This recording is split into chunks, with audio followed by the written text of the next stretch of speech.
All right, we're restarting the stream because I accidentally used a bad word. Um, I apologize for those that heard. I know a lot of ears were shattered, but sometimes it just slips out. But I recognize my error. My sin has been corrected, and we're starting anew. And it's very difficult to not say bad words sometimes because people make you angry. They're cursing you out. And you're just expected to sit there and take it because the worst thing you can do as a human being is say a bad word. It's the number one sin. And especially on YouTube. I mean, people upload videos where they are fighting somebody or they're, uh, you know, threatening to do some violent act to another human being, and that's totally fine and okay. But if you say one swear word, you're gonna get that yellow piss stain. You're gonna have people saying that their kid's head exploded because you said a word that's been banned from their vocabulary. It'll be the start of a new military conflict. You can't say bad words on the internet, at least on this website. Every other website, people can swear and curse you out and call you all types of names. Magumi, I wish you could see some of the channels, like some of those really big channels with like 100,000 subs. They curse so much that you would think that I'm not even joking. I've started to really believe that if you get a certain number of subs, YouTube just doesn't care anymore. And I've always marveled at the idea that you have like these videos where people are calling each other out of their names and like it's whatever, right? But then if you go and say like in a casual conversation the S word, the F word, people just they get mad at you and they're like, how could you say like I was talking about this in the other stream. I have a person in real life where I'll call them if I'm like upset over something and they're like, stop swearing, stop cursing. This is so bad. And I'm like, talk about not being able to see the forest for the trees. Cause I thought it was understood that some people will swear when they get upset over something, when they're very angry about something. And I'm like, I have people who curse when I speak to them. It doesn't bother me. Totally understandable. Such a shame. You have to censor yourself so much and can't fully express yourself. When I did that She's a 10 stream, that's when I knew YouTube had lost their minds. I didn't say hooker. I didn't like describe any type of, act of pleasure. That in itself is like censoring like the way I described that. I couldn't believe it. I was like, this is really something that's getting that they're not okay with. Seriously? They did when I applied. They remonetized the stream, so they demonetized it. Then they took it off after I sent them an appeal. But it's like every stream I did, they just and I'm telling you, I barely even swear in any of this stuff. And if like even if we describe like something romantic, like it still isn't the same as showing it. And because YouTube doesn't tell you, like, hey, we took offense with you at this minute right here, that's why we did this. You're just every time you do a stream having the hope that you don't say anything that could be considered offensive to the pay masters. God, I swear you cannot win with this site. They will find 900 reasons to demote you or click a button and take away your 5 cents for a video. Like you just can't do anything. I remember I was talking about that where if you do a documentary on a celebrity, like just on anybody, right? Prepare to get demonetized. And sometimes you'll get demonetized for the stupidest stuff. Oh, you played a clip from this place. And they're claiming copyright of it, even though it's fair use because it's a clip and not the whole thing. Oh, this person had drug problems and you just described some type of illegal substance. It's like, well, what am I supposed to do? Say just vaguely describe that they were addicted to some random thing that people are I mean, God, this website is just it's so frustrating with how much stuff they can find a way to get you over. And you're always left second guessing and hoping that they don't can you or like God. But anyways, I explained like on the last stream what happened on Discord. You had a guy that told me to commit suicide and to get AIDS, and I thought that was really rude and ridiculous. So I had him muted. Muting is when someone can't be heard by you, but they can. When you can't hear someone, but they can hear you. And his response to this is to basically double down on the same like edgy I'm a little kid on the computer with no consequence belief system by changing my nickname in the server to the N word with the ER. And I was getting ready to leave the server because this is something that I know he likes to do when he's like losing an argument or if he's, these mods abuse their powers in these different servers. That's all well known. But I was getting really, really close to leaving until his like friend stepped in and said, you can't do this around some people. And I was just pointing out during the previous stream because I just thought this part was hilarious. So forgive me for repeating myself. But I thought it was really funny that his friend tried to say that oh he changed your username because he's upset. I said, so wait, when he's in a good mood, he tells you to commit suicide and to get a deadly disease. But when he's in a bad mood, he calls you a racial slur. So just you're basically admitting me he's like the most unappealing person on the planet. Like there's nothing, and even now he still says stuff like "shut up" or something else that's rude. And I was explaining that when I have people who I choose to speak to or who choose to speak to me in like a one-on-one capacity or some kind of friendly manner, I have a basic modicum of respect that's universal, where I don't call the person out of their name. I don't like wish any violent, awful fate on them. I mean, I just couldn't believe I had to actually explain why I would be offended by someone telling me to go commit suicide. Why are people like him in charge of these servers? I will never know. Now you know what it is. They get buddy buddy with someone else. The thing on about the internet, and we've been over this before, is that people don't want any consequences for the like they want because in real life there's laws for pretty much everything. They want the internet to be a lawless place where you can just do whatever and say whatever and there's no reprisals at all. So this is why people will cry if you block them on your one channel out of the millions of channels on YouTube. This is why people will get upset if they can't comment on one particular website that's warned them over and over, stop doing this. Um, this guy got so, and it's so funny because I mentioned like he said that I was butthurt, which is like why I muted him. But this is the same guy that when he gets muted is like changing my username to his response, so I still have to like in some capacity speak to him. And it's like you're clearly more affected by this than I because I'm totally fine with never speaking to you again. Um, so that's why I said that these people they just think the internet is supposed to be a place where you can just do whatever you want to anybody and no consequence. And even if it's a minor, tiny one, like, oh, this person blocked me. Oh, they muted me on this website, so I can't say anything directly to them anymore. They'll lose their marbles over that.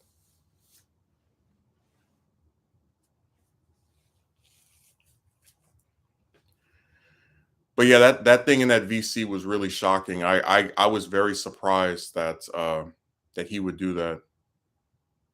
I mean, when you spend weeks talking about how ugly you think a woman is, and you keep saying she's so hideous and she looks like a crackhead and she looks like this other person and like to sit here and those are his exact words by the way where he said that she looked like that thing I just said but to sit here and claim that about somebody. And then when we mention her, you're able to pull up a picture of her in 2 seconds.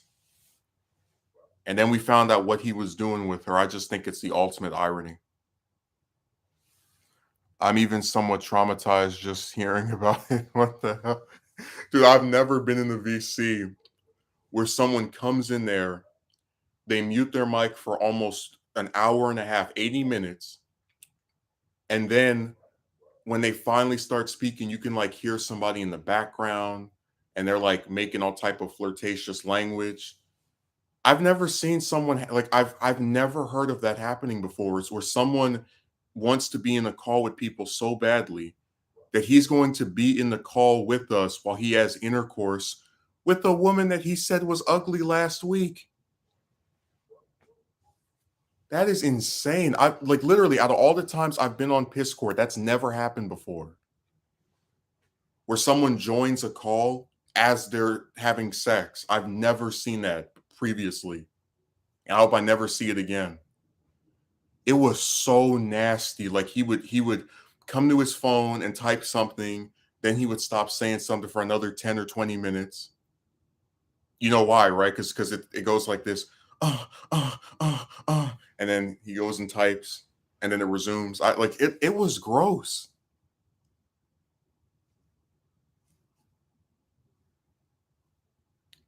For a whole hour and 20 minutes that went on. And even after he unmuted his mic, we have the, like, the wreckage of it. We're still hearing her in the background. We're still, like, able to faintly hear the little flirtations that they, and I'm like, God, can you take this somewhere else? Like, my thing has always been, I don't care if other people want to have romances with chicks, like, whatever. I do think it's weird that you would date somebody who you said was ugly last week, as recently as, like, from my personal experience, I've never seen someone date a person who they openly admit is unattractive, but whatever. But then it's like, you come in this call and you join the call and you make up some excuse, like, some story of why you can't unmute your mic. Oh, I'm walking. And then that's what you are actually doing.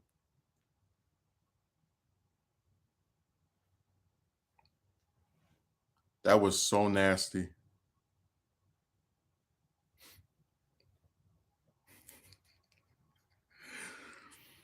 God, some people have no shame.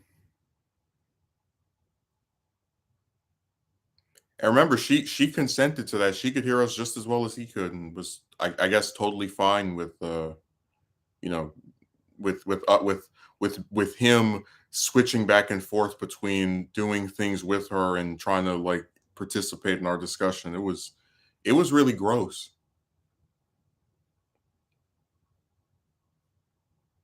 So I said something is wrong with these guys on the computer. They do stuff I just can't understand. Could have been itching to have intercourse with any chick in that moment, I guess, regardless if he alleged she was ugly. In my personal opinion, um, I don't think I'm not gonna say she's some amazing, beautiful tannery, but I mean, dude, like, if I was maybe, she's, like, I think 11 years older than me. Um, I'd say if I was probably a little, like, because she has, like, a reputation online. Like, she's been mentioned on this one website for doing some stupid stuff. But I don't find her unattractive at all. Like, I just, like, she wouldn't be my first choice, but because I'm not really a fan of chicks that have, like, a whole bunch of tattoos. Um, but like I said, dude, I'm not gonna say, like, that's what drives me crazy, that he's the one who's with her, but who's calling her unattractive, like, that's the crazy part. I still think that's insanely weird though, and I've never seen anyone else do that. Where you join a voice call and then you won't speak for again over an hour because you're getting some booty. I told him, the next time you're in a call with me and you have your mic muted for more than 20 minutes, I'm leaving. I don't need to wonder and speculate on what kind of gross stuff you're doing with this lady when the mic's turned off.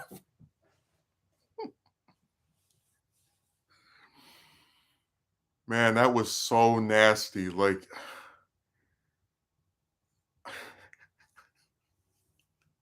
but like, I had a little bit of a delay when I was saying mentioning it, because I was trying to remember how we found out about the fact that he was doing this.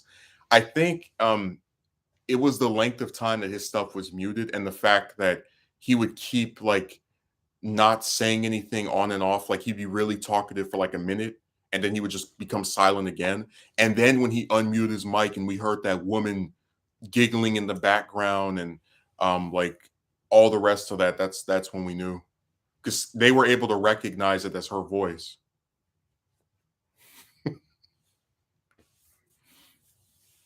Wonder what the reactions of the other participants in the call was. Oh, they were saying that he, because they're all on the "oh she's ugly" train, so they were saying that he downgraded, that he got caught slipping or lacking. It's so funny. It really seemed like only me and maybe one other person were grossed out by the fact that he was doing this. The rest of them were grossed out by the fact that he was doing it with her. Like that that should tell you something about the participants of that call, that they're more upset over him doing it with this woman they think is ugly or not attractive than him doing it while in a call with them for all of us to hear. Dude, they make her sound so. I swear, I would choose her 1,000 times before I would choose that one I mentioned that she's a 10 stream. She looks way better than that one. You know what? And Megumi, I'm not even trying to be funny because I don't usually like sit around defending chicks for stuff they don't deserve to get defended by. But you have a lot of guys who hide their face on the computer, and they'll talk about how ugly some woman is, and it's like it's funny that you're so handsome and amazing yourself, but you're always hiding your face. You're always shielding yourself from allowing the rest of us to make an assessment of the way you look. Like that's why I said that a lot of times you can draw parallels between the way people act towards me and the way people act towards these chicks. Like it really is a bunch of faceless users just trash talking the way somebody else looks. And they were doing that to that woman. I'm like, no one in this call except yours truly, because the rest of them are all on YouTube, in their own little channels. None of the people in this call ever show their face, and they're all talking about how hideous this woman is. It's like, guys, you're not supermodels. There's a reason you're image conscious. I don't know. I just get tired of like all the like unneeded negative, because they really did take the conversation away from this is nasty because he's having intercourse in a phone call effectively with multiple other men able to listen in, um to, oh, it's nasty because we don't think this woman is hot. When I say we, I'm not talking about me. I'm saying that like that was the way they switched around. Yeah, those guys have the biggest irony. You think I'm playing out of all of them? Like every single person in that call has a channel on this very website, and out of that whole group, there is only one member that if you go to their channel, they're always showing their face. They're not hiding behind some cartoon picture or some other image that they made in MS Paint. There's only one person who always shows his face, I should say, and coincidentally, he's the only one who's not talking about how hideous the woman is and oh my god, you downgraded and how could you do like I just don't see that as necessary because I don't usually talk about people in some disparaging way until they've done it to me first. But God, no, I genuinely don't think she's unattractive. And like I said, I would rather have be with her than that one that was in that she's a 10 video.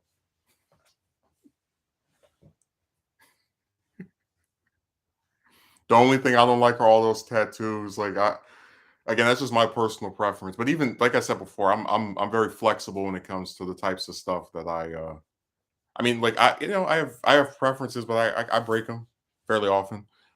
Yeah, now that you mention it, it is almost as if the other participants weren't disturbed by the fact that he was having of course during and that's what drove me crazy. So you mean to tell me that if he was with some supermodel, they would all just sit here and have him muted like for an hour, which I still think is really stupid. Like, why be part of a call if you're not even going to talk? Like, what's the point of that? But they would have been completely fine with him just sitting there banging this woman's brains out, metaphorically, of course, um, if they thought she was hot. Makes me wonder, it may not have been the first time he's done that. Well, I told you I met him 3 years ago, and we stopped speaking 2 years ago because he was, he's another one of these wishy-washy people. They switch from one side to the other. Sometimes they want to talk to you, sometimes they don't. So, it's entirely possible that, he could have done that before, and they're just used to it by now. But what the main difference probably is that if he did it before, it wasn't with her, because they did seem genuinely shocked that it was with that woman. She caught him in her web. That's what I thought was funny. Like, this guy was like, this the same guy that was calling me racial slurs. He was like, she is 30 something, but she looks like she's in her 40s. And I was like, well, I mean, we don't know what this guy looks like, so maybe he has the same description, or he doesn't care, or he doesn't share your view. Like I said, man, everybody that was talking trash about the way she looks, they all have one thing in common: they hide their face. And they don't just do it on Discord, because I mentioned before that, like, that's the only website where I have like a secret identity, in a way. Like every other website except that one, I'm known by my actual name. But like they're all hiding their face as if they're these what's the term, Adonises, and then talking trash about the way this lady looks. And I'm just like, I don't know, man. I just don't like that stuff. I really don't. I don't like just having a circle jerk of multiple men just sitting around all talking about how ugly they think. Because what does that accomplish? You know. And look, I'm not like some stiff. There are certain chicks I don't think are pretty, but I mean, we don't need to sit here and all just go like this, like bobbleheads. Especially if the woman could possibly be hearing us. I think that's very rude.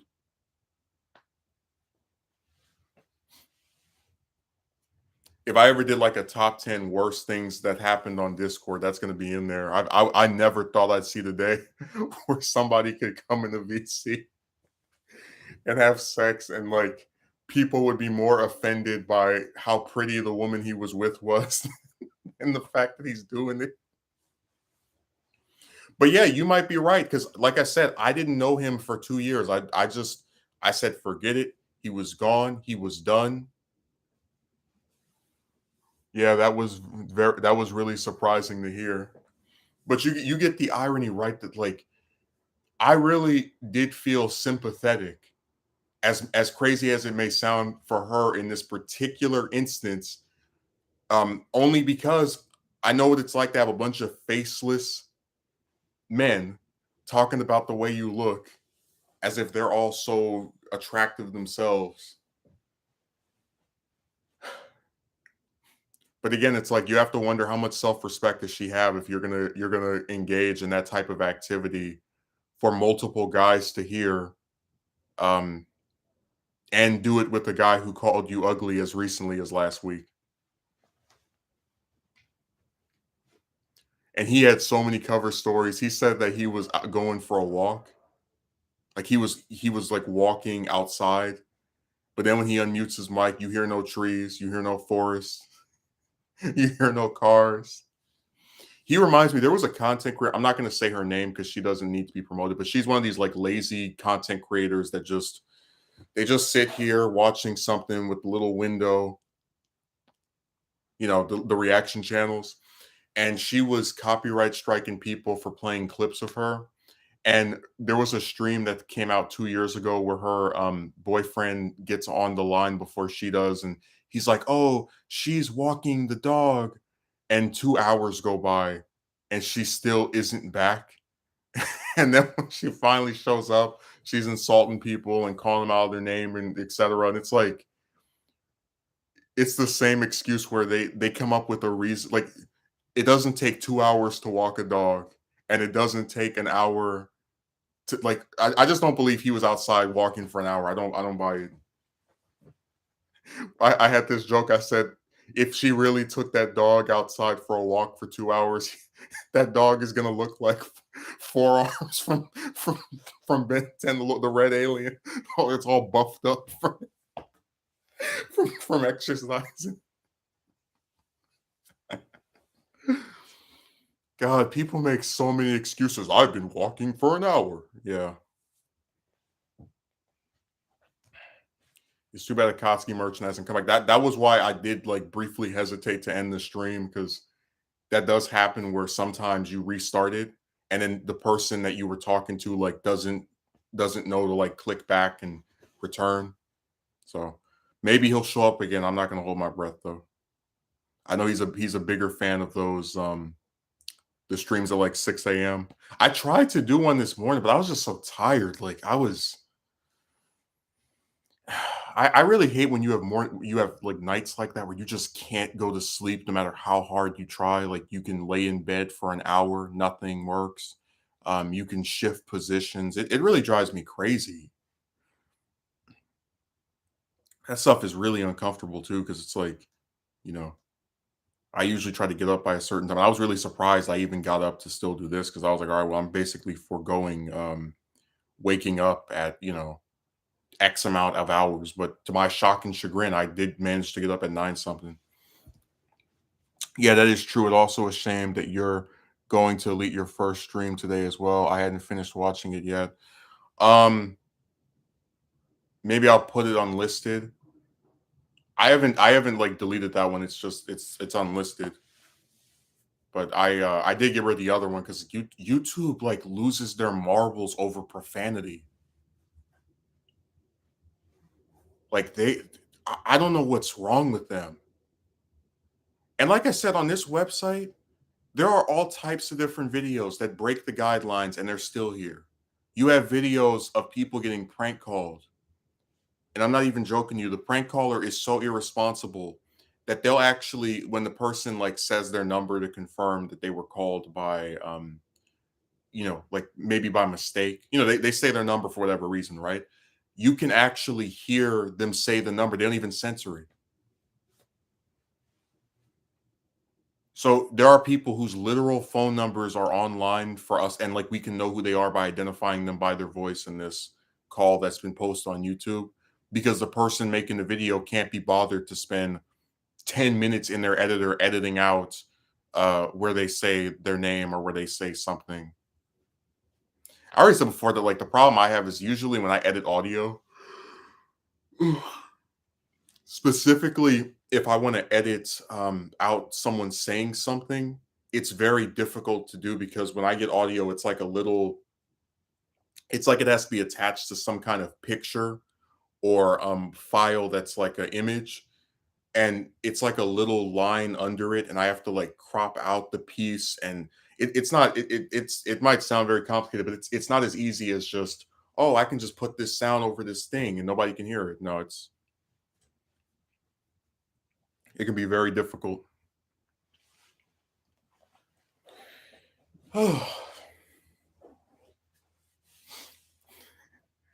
Man, when you're an editor, you have to do so much stuff.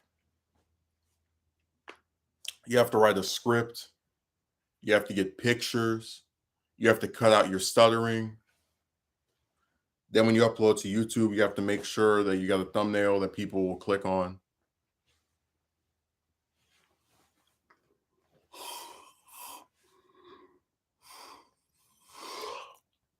You just cannot win with this stuff.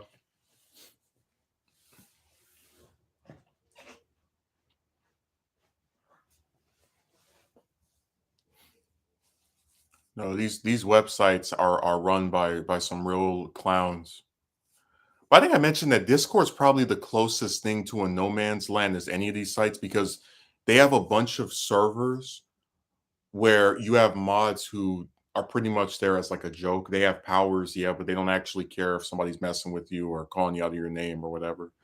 Um, and they don't there's not really any rule enforcement. Like you just have all of these servers where a bunch of crazy people are running them and they can make them as easy as they can delete them. They're it really is like the wild west website of the internet. And sure enough, there are a lot of people who've been banned on places like YouTube, Twitter, um, but they never get banned on Discord because there is nothing, there's no bannable offense. You can do whatever you want on there, and there's really There's really no one that's there. Like the worst people can do is just get you out of their server. But as far as like, Thanos snapping you and you can't use this site ever again, that nothing. Discord really can be pretty much run as a dictatorship due to the crazy people that are moderators, that are modders. Oh, you know what? I forgot to mention this. I don't know how it completely slipped my mind last stream. So I mentioned before that I used to play like different Dragon Ball games. I haven't played any of the recent. I played like if I have played the recent ones, it's like not actually regularly because I use somebody else's console. Um, but I got a PS2 emulator and I was playing Budokai Tenkaichi 3, and I swear I haven't played that game since like, man, I must have been 11, 12, like 10, 11, 12, 13 years, like just in literally over 10 years. Man, I have like people always talk about nostalgia this, nostalgia that. I felt really nostalgic playing that again. And I was having a really fun time. Um I it was so funny to just sit there and think about how like this was back when there was no DLC, where once a game company finished their video game, that was it. And if it didn't come out as good as they wanted to, they had to make another one to try again. There was no second patches or do-overs or mulligan moments. If it didn't work out, tough squad. But I really had a lot of fun with it. Because of like all the different character. Like I still think that game probably has the most coherent roster of people from Z. Like it's obviously missing stuff from GT and the original, but like I can't think of any other Dragon Ball game where I can play as Babidi. Or I think there are other ones you can play as Future Gohan, but it's like they have all the great apes. They have Great Ape Vegeta, Great Ape Bardock, like all just there's so much stuff from that game that in hindsight I really missed because the ones that came out afterwards just kept excluding it. Like we have not had great apes as anything in any games since Tenkaichi 3. Yeah. Um with the exception of when they're like bosses in Xenoverse, for example. God, I missed that game. And I really I was and I remember the Evolution Z where you can like pick a character and like put points on them so you can make them like stronger. They can have extra bars of health and extra levels of strength and the healing factor like the Wolverine. Like, man, I really I don't know if I'll put up any footage of me playing it because I don't know like how interested you are in seeing the game from over 10. But I really was. I had more fun with that game than I've had with probably any of the rest of them in a long time. Like I like Xenoverse for the character customization because when I was a kid, that was always something I wanted to do. But I think what happened was Xenoverse came out in a way too late. Like if that game came out when I was like in fourth or fifth grade, I would have loved it because being able to pick a Saiyan or a human or a Namekian or a Maj, that would have blew my mind. But we were just kind of at a point with where we had so many Dragon Ball games that it just I don't want to say it soured it, but it made it to where I wasn't as excited as I know I would have been if it had been several years beforehand. Because I remember Ultimate Tenkaichi's character customization is terrible. Like this game um has one option which is male Saiyan, and it's like so limited that like I think that game was horrible. And I feel the same way about Kakarot. It's like you make a Dragon Ball game that's an RPG on the consoles. First time we've had an adventuring type game probably since Sagas. That's an old game from like the early 2000s. And you can only play as who? A bunch of Saiyans and Piccolo. And then here, because we always have to have DLC. I mean, I just think something is wrong with that, like, and I always explain that when I get frustrated about a game, it's because I look at it and I say there was a lot of potential there that they just wasted. Because when I was a kid, for example, I used to play the Legacy of Goku series. I played the second one first, and that made me really appreciate it when I played the first one and saw how horrible it was. But I was really hoping that with Kakarot, you could get a game where it's the story mode of Z, and you can play as, I mean, just like base, like you. I think I mentioned that like the game doesn't let you play as Krillin, and that really drives me crazy because he's got fights in the Saiyan saga, the Frieza saga, the Cell saga. Like it just doesn't make any sense to me to exclude him, right? But I really was disappointed by the fact that you make an RPG, which are supposed to like encourage people to do their own thing, and you're so dead set on sticking to the basic story of Z. I mean, imagine if you could beat Vegeta like in the Saiyan saga with Piccolo, and then you could play through Namek with him already there. Imagine if you could beat Frieza with Krillin, or beat Vegeta, or beat Cell with Vegeta. Like I don't know where it was established that when you make like these RPGs, right, where you get to where you're encouraged to follow your own path, they just don't do it. They don't care. They're like, no, must stick to straight, rigid Dragon Ball Z story. A lot of missed potential indeed, but in terms of substance, how the game plays, it's much more innovative than the newer or modern games for sure. Hey, listen, I'll play Tenkaichi, and this can sound controversial. I will play Tenkaichi 3 any day over Fighters or Xuniverse or Kakarot. And I still like Xuniverse and Fighters, but the problem I have with them is objectively they're not finished games. Look at Xuniverse 2. That game has been out for almost 7 years. And it has, I'm not joking, if you don't believe me, you can go look it up. A dozen DLC packs. And I asked somebody on Discord, name me another game out of all the games you've played, all the games you're familiar with, that has been out for so long that it has a dozen, 12 DLC packs with a 13th one on the way. Look at Fighters. When that game came out, it had a terrible, itty bitty, tiny roster. And then the next like 2, 3 years, they're pumping out content. But that game is still fundamentally not completed. Why do you have to buy DLC for base form Goku? Megumi, did you ever think when you were a kid that you would buy a Dragon Ball game and you'd have to spend more money to play as the base form of the supposed main character? You don't think that's nuts? And like I said, you play Tenkaichi 3, all the villains available from the start, all the major ones anyway. You know, the ones that people are going to freeze a Cell, Boo, and all the different forms. All the heroes, like the main protagonist. I mean,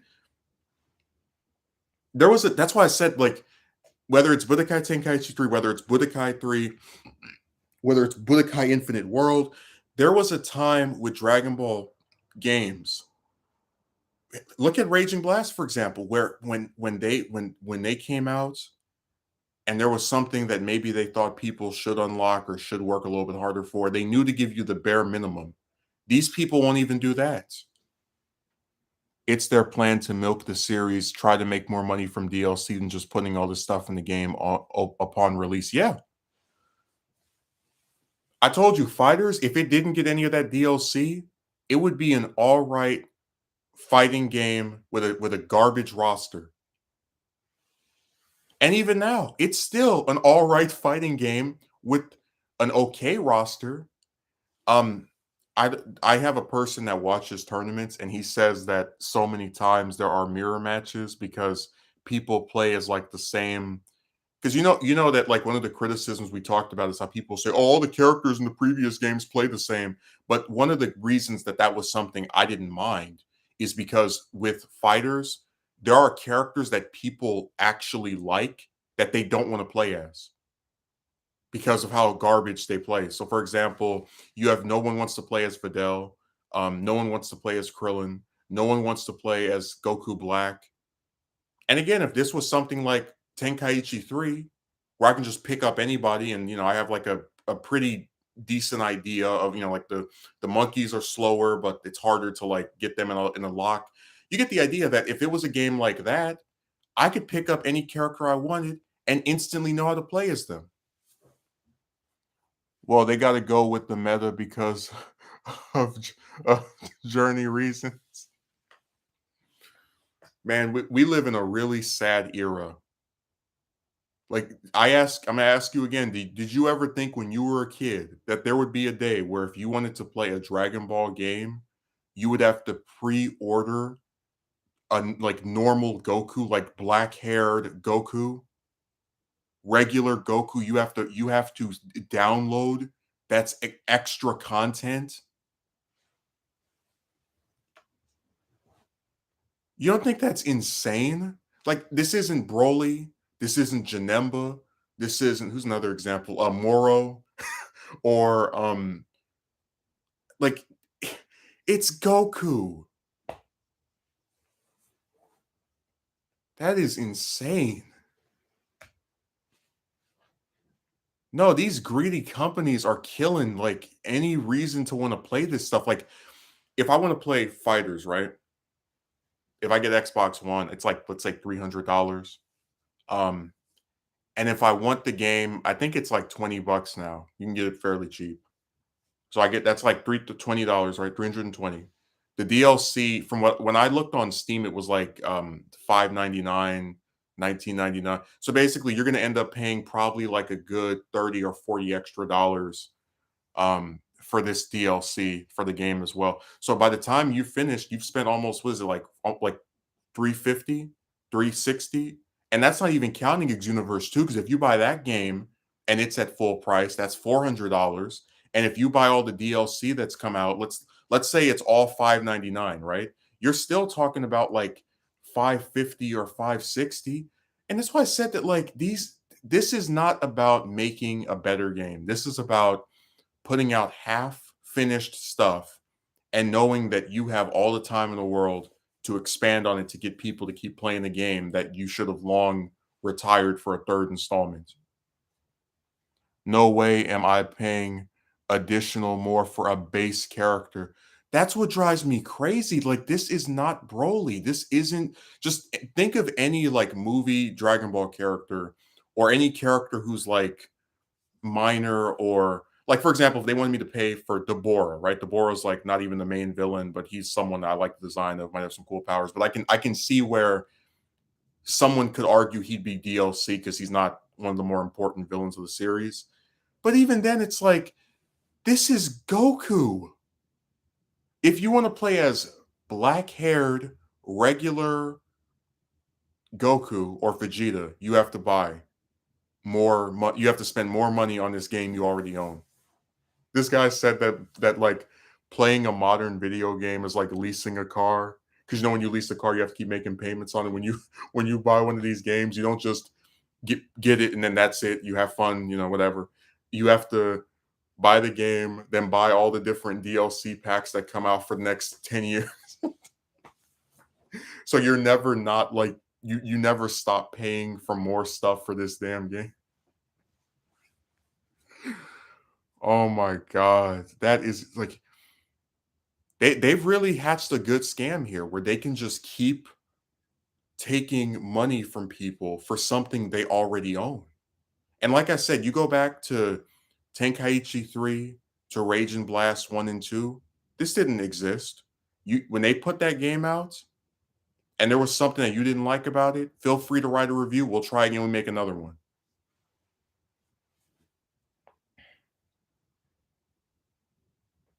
God, I just don't understand like what.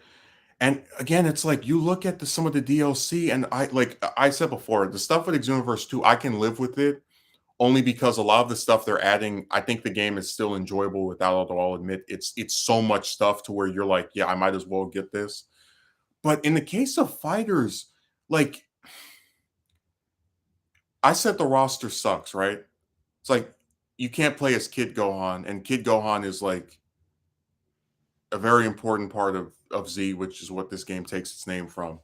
But then it's like you have base Goku, who is present throughout all of Dragon Ball Z, last part of Dragon Ball, little part of GT, all of Super, pretty much all the movies. Like this is something that should be in the game. Even if you had to, like, let's say, unlock it, which I still think is ridiculous because it's base form Goku.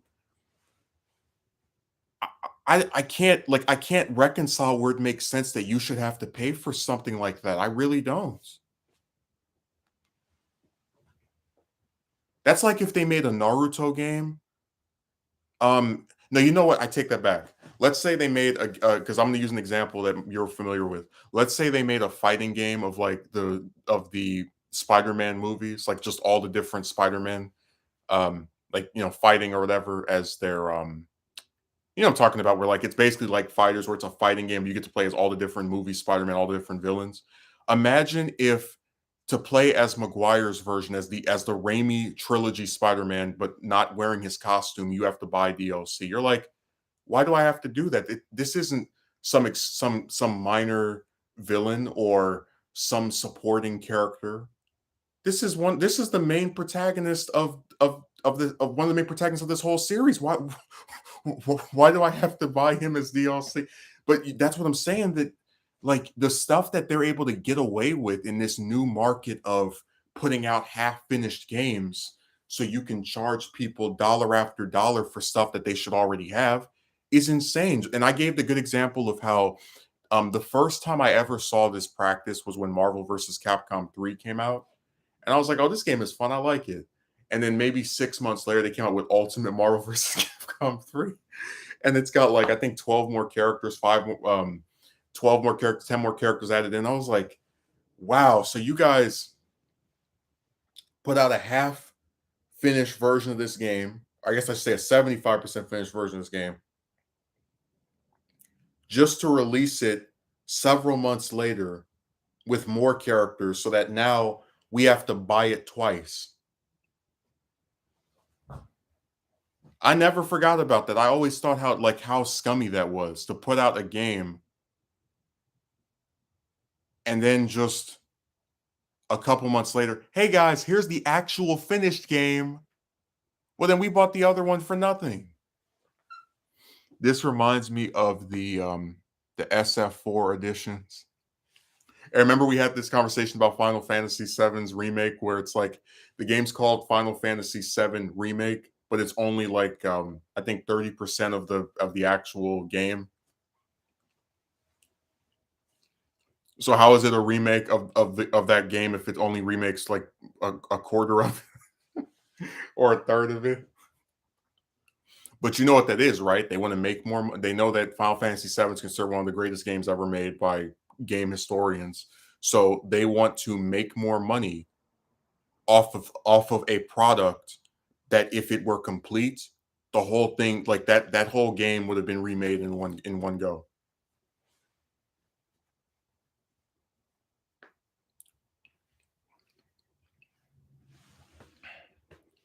Now we're in the DLC era where people get to be lazy and put out a half finished game. They get to sit here and expect you to like buy this stuff because all your friends are buying it. And look, maybe I'm just I guess from like a different time period. I don't consider myself to be very old or anything, but I remember like an era where when people played games, they would talk about whether they liked it, disliked it, what stuff could be improved upon if they made another one. I didn't hear, "Oh yeah, okay, so this game sucks right now, but don't worry, DLC pack, extension boost, bug fix 3607 will change everything."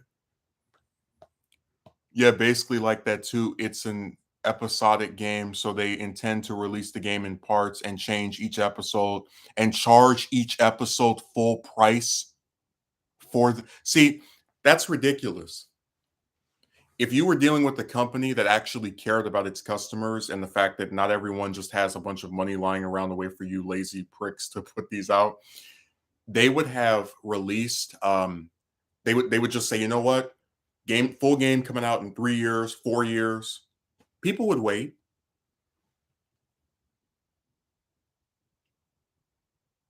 That's really nuts.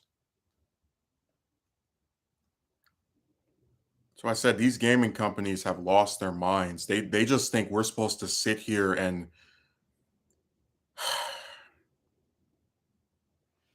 the worst part of it is every time people try to like be organized and say, "Hey, you know what? We're boycotting this. We're done with this. We're not going to keep paying for something that we already own."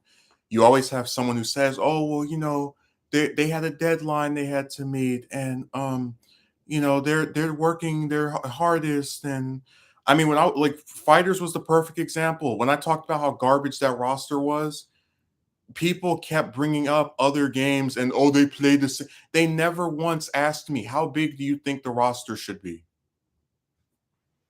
They just created these rationales in their head that I want this insanely enormous roster.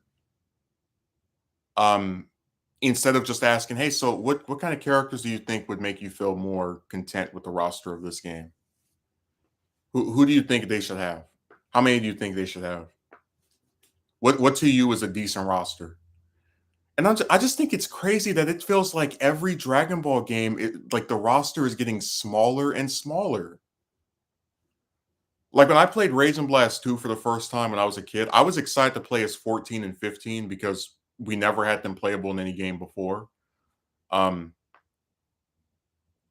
just like I still go back to like wanting to play Super Dragon Ball because that's the only, as far as I remember, that's the only fighting game where you can play as adult Chi Chi. Like no other game has her playable at all in that state. I know there's a kid version in BT3, but you get the idea. And it's like people really don't understand that even if you consider a character minor, even if you consider them to not be the most important one, there are some people who still want to play as them. I just can't believe that like we're in an era where you actually have to justify to people why you think these rosters shouldn't keep getting smaller and all that they always have the same excuses. We're making a new game engine. But you know what's really going to happen because basically someone explained it to me that we're never going to get a Dragon Ball game that truly has everybody in the sense that they know if they put out a game with every character that's like that you could think of that you won't be tempted to buy any more games because they've made like the ultimate game.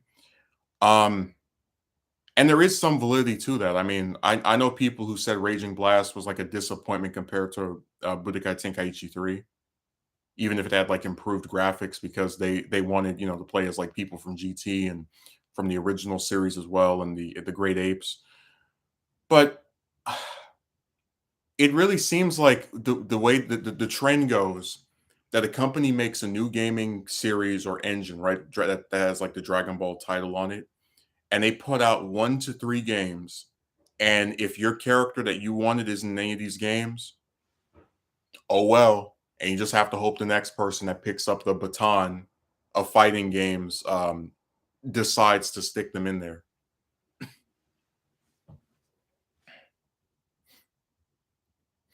You get what I'm saying, right? That because we know that all of these different gaming series usually end after 3 installments because everything's a trilogy, we know that you're right to be pessimistic about like, oh my god, this second one doesn't have this person. I'm never going to be able to play as them.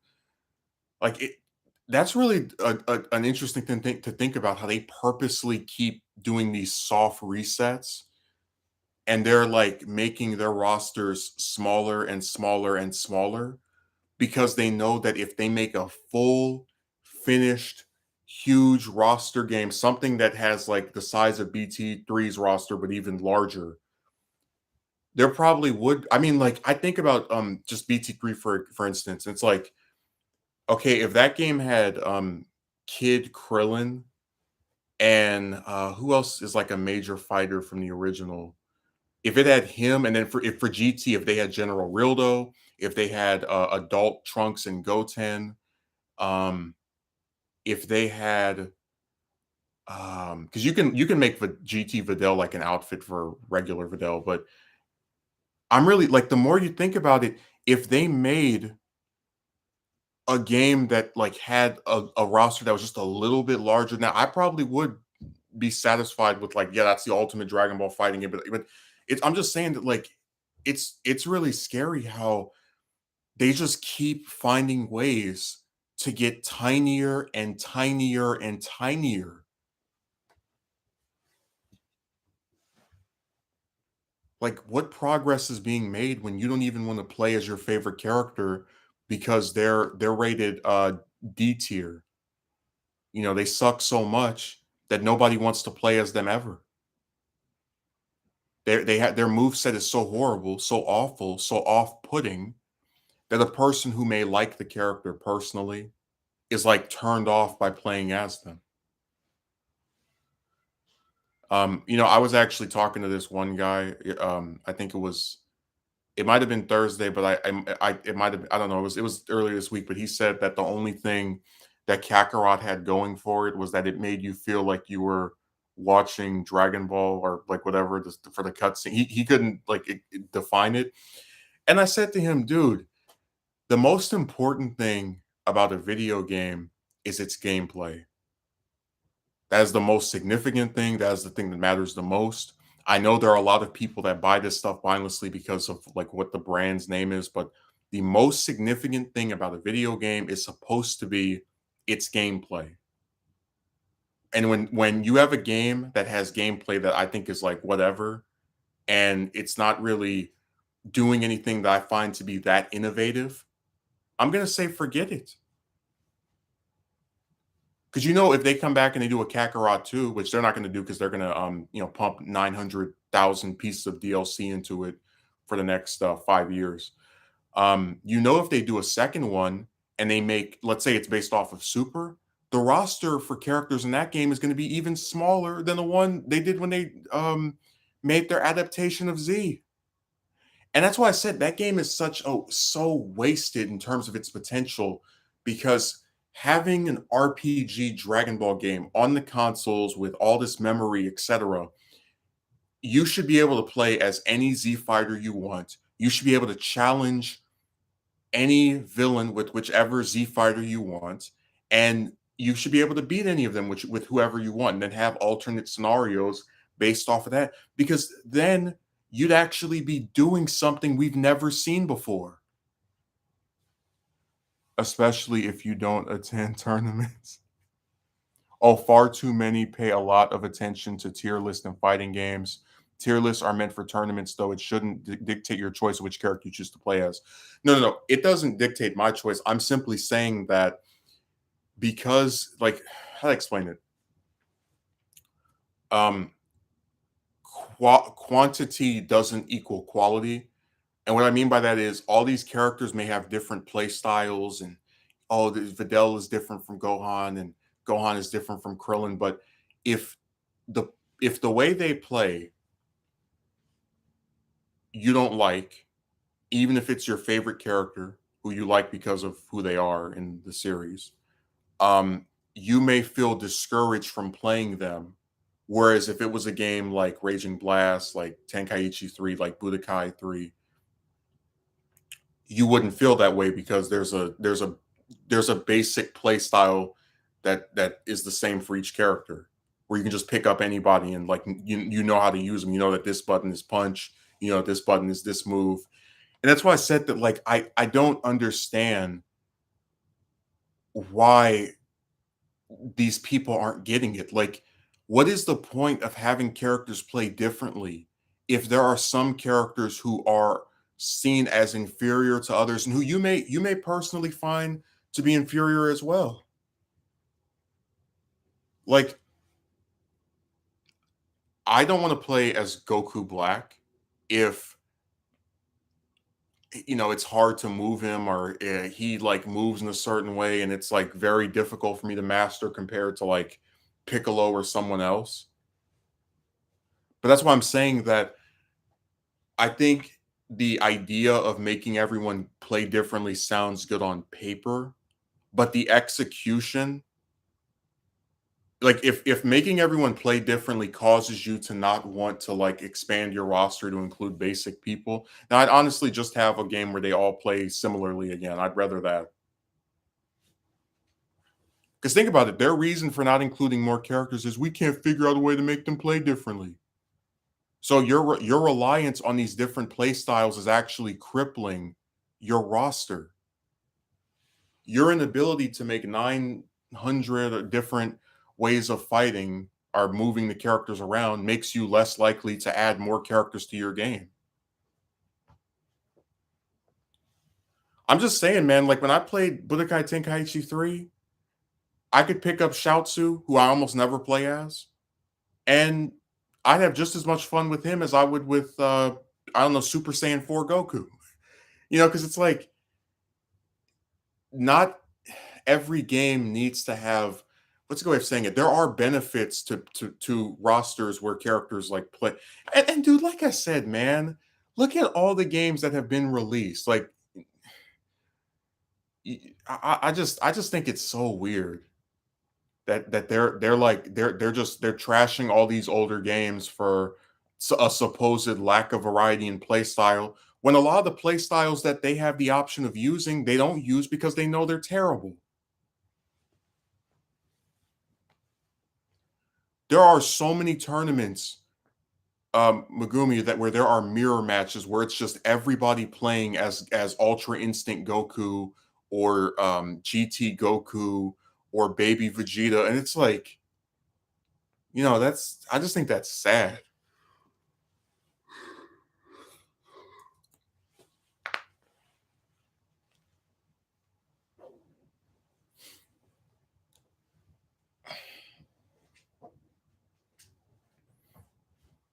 And they're not playing as Ultra Instinct Goku because, oh, he's our favorite character in form and we all love him so much. No, because he's considered a broken character like Lab Coat 21.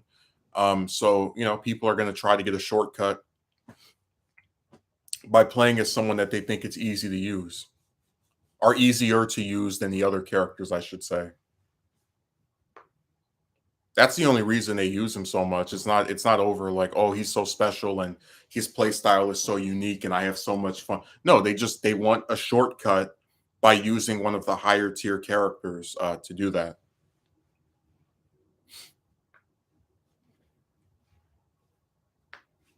I'm telling you, I've seen some really interesting stuff come out of these communities. Like just the way the things people defend the games they like with are these games with. I just find really sad. Like, oh, in Kakarot they have side quests. Like, yeah, in Legacy of Goku they also had side quests. Like, you don't think it's sad that a game that came out when I was in, I think, kindergarten or first grade has a roster that's about as big as one that's coming out almost 20 years later, 18 years later? Nobody thinks that's pathetic. That's why I'll it's becoming boring and dull to watch for the viewers and sometimes for the players as well, since it's the whole play meta to win after all. And remember, a lot of people who play these games, they're not playing for fun. They enter these tournaments to get to make money, or they're playing it because they want to sit here and, what do you call it, get views off of you. Like these games and their tier lists and all these they incentivize a competitiveness that I think causes people to lose sight of what games were supposed to be. And I'm not saying they should close down the tournaments or they should, never have. I mean, it's kind of like this. You look at Budokai 3, you look at BT3, you look at Rage and Blast. I don't remember there being, like, there were tournaments in the game where you and your friend could like compete against each other. You and like some other people could play together. But I don't remember like going online, oh, new tournament, winner gets this much money. I don't remember that. And I do think that there is a certain level of competitiveness that when it starts to occur, it really does hurt these games because if everyone is playing to win and they can't ever just sit back and relax, just have a match, maybe I win, maybe I don't. I'm just trying to have some fun. And everyone's playing as Ultra Instinct Goku and GT Goku and Kefla and all the it's like, who is this fun for? You're playing as all of these like considered top tier characters every match, even when you're not in a tournament or in some like competitive thing, and you really want me to believe you're having fun? You play as the same three characters over and over again? Because that was one of the things I liked about BT3. Sometimes I would play as because I mentioned before that my three favorite characters are Gohan, Piccolo, and Krillin. Sometimes I play as them. Sometimes I play as all the Super Saiyans. Sometimes I play as Cell and the androids, or all the different forms of Boo. Because I remember that's like the only game I think out of all of them where you can play as Evil Boo, the gray one. That's only in like one episode of the show. So like I really could have a whole Majin team. It would be Fat Boo, Evil Boo, Super Boo, Kid Boo, and Bobbity.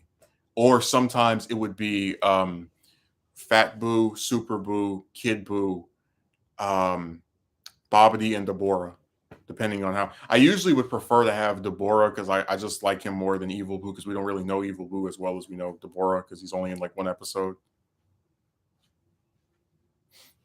You get my point though, right? That like when you're actually having fun or trying to like have fun, I think you're more inclined to play as different people.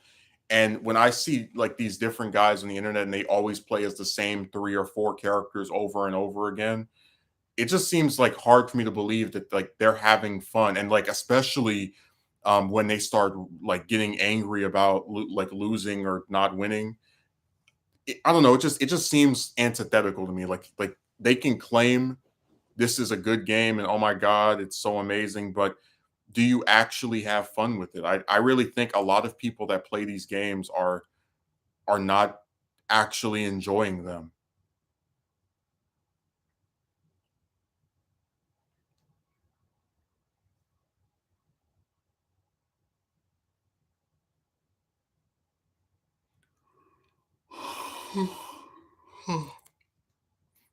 Mm. So yeah, that's just my opinion. I'm just tired of DLC and I don't know, just living in an era where it seems like actual enjoyment of the game is secondhand when it comes to like how much how many tournaments can I win if I play as the same three people over and over?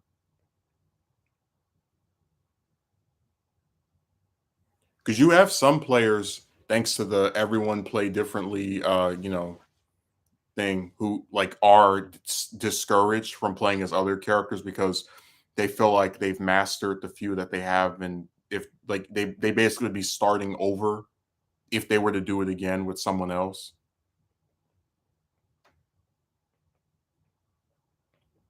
Yeah, this game is what you say. It's indeed thought provoking.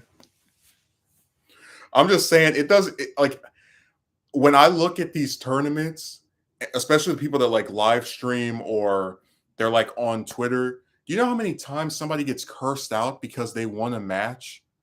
Or how angry they get if they lose one? And that's why I said I just can't look at that and say this is better. Like a bunch of DLC with a game that's not complete when it's released, and a bunch of like angry players who are mad that they lost the match. So I said on the internet, you didn't see this what 12 years ago, 13 years ago. Like I remember when you would buy a game and then you'd play it at your house and there was no Wi-Fi, no internet connection. If somebody else played the game with you, it was someone that was at your house that was there as well. And back then, you didn't have people making death threats to someone because they beat them in a match or accusing another person of hacking or cheating or modding. That's why I said that like I just can't look at the current gaming era and truly believe this is for the best. Like this is fun. I'm not even joking. Sometimes when I would play when I played DBD, and I haven't played that in like over a week now. But when I've played that game, sometimes I've actually just had matches where because you can have an AI play as the killer, or you can play as the killer depending on and like AIs as the survivors. I've sometimes done that more than actually play as like matches with real life people because I know when I finish one of those matches, I'm not gonna have anybody get angry with me. I'm not gonna have anybody try to like say something nasty or do some kind of like slick diss. Like I don't think this stuff is particularly helpful. I think all those different fighting styles sounded really cool on paper and innovative, but in execution, they're just making people less interested in doing different things when they play the game. They're all just sitting there playing as the same three or four characters over and over, and I don't know how good that is. I really don't. That's why I said I have much more fun with Xuniverse 2 than I don't know, just 'cause, like with Xuniverse, I've always felt like it was fun to customize your own character, to like have all these different characters that you can fight against or teams you can set up. Um, and it does play differently enough from Tenkaichi 3 to where I could play both of them, and like those would be my two favorite fighting games.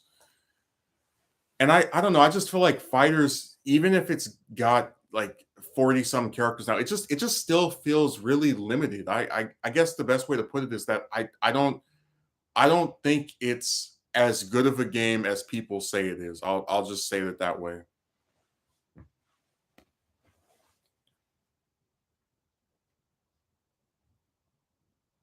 It's a game that has a lot of promise.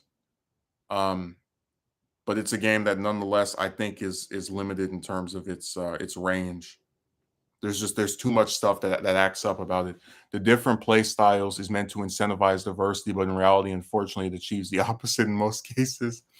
And I told you the ironic thing is that when everyone played the same, I didn't feel discouraged from playing as people that like I'm not really a villain person, so I would rarely play as Frieza or Cell. But I know that when I play them, this button is still hit, this button is still dodge. You know, you didn't have to have this like extremely limited scope of range, and that's what you have now. All this stuff about diversity, and it's achieved the opposite effect because whether they tried to on purpose or not, they have made some characters play easier and better than others. It's just a sad reality of that game that there are some characters that are fun to play as, there are some characters who are challenging to play as, and there are some characters that nobody wants to play as. And in a game where everyone had like a basic play style that you could just pick up anyone and you know how to play as them instantly, I think that problem would be mitigated. The diversity really has only there are some people I think who probably do try to like try everybody out, for example. But in reality, I think the most you've gotten from that is now people have kind of dug their heels into like the same couple of characters. And like I said, I can name multiple streamers. You go and you watch them play fighters all night long. It's the same team of three or team of four. Like, they switch out one person with a fourth person. Like it's the opposite effect. There's nothing different about this.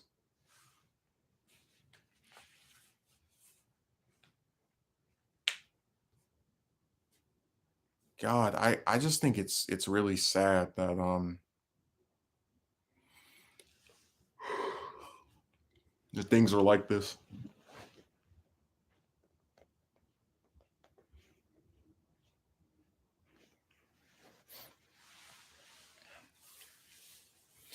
They really opened the Pandora's box. They make a game that's supposed to be more fun to play because everyone has a different play style. And in reality, all it does is encourage people to get good with like enough characters to form a team. And then they go online and just play as the same three people over and over. I've seen some people play that game. You don't even have to watch the whole video. You can like go to each different match they have, same 3 over and over and over again. And like I'm not the kind of person who is like competitive. So if I was just playing to have fun, Like I'd say my base team would probably go on Piccolo and Krillin, but then I might play as Goku. I might play as you know, Cell or Frieza. Just I'm just saying that like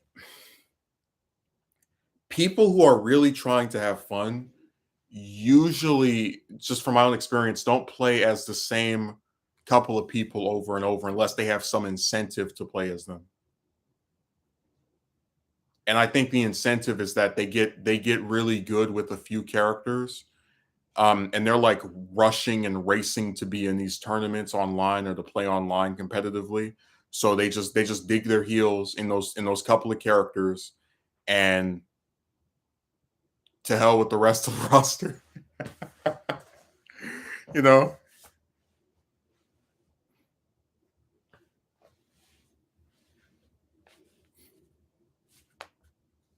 this guy asked me when's Fighters 2 coming out. I said, well, it's been oh, thank God. Akatsuki Merchant finally showed back up again. Because I was like, where did he go? I was really worried. I thought something happened to you. I said, wherefore art thou, Akatsuki Merchants?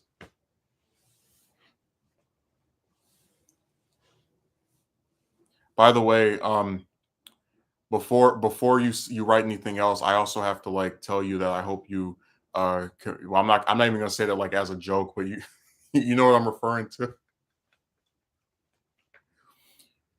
God, people have no shame. They'll say whatever when they come online. And like I said, all that time talking to someone who you claim you don't like or that you think is butthurt, but then you get so angry that they mute you. I stopped playing that game because it is very anti-strategy. I just don't understand the point of making all the characters play differently if we're just going to play as the same 3 or 4 people because we want to win tournaments and we know we are only good at playing as those same couple of people. And I'm telling you, so many matches when I saw that game are borderline mirrors. Like um it's hard to watch a tournament match. I know that 21 at one point got banned from because everybody was playing as her, the lab coat one. But I've seen so many people, their base team, Ultra Instinct Goku. They go up against like 10 opponents, and maybe like 4 or 5 of them have Ultra Instinct Goku on their team. I say, you don't think that's sad that like you have all these characters and everyone is so gung ho on play? Because at least if I play as the roster I was thinking of having, um, I'm about 90% sure if we have one person in common, it's probably going to be Teen Gohan. But the other two, I really never see anybody play as Krillin in any of the tournaments, like at all. Full of Ditto matches in top 8, most likely.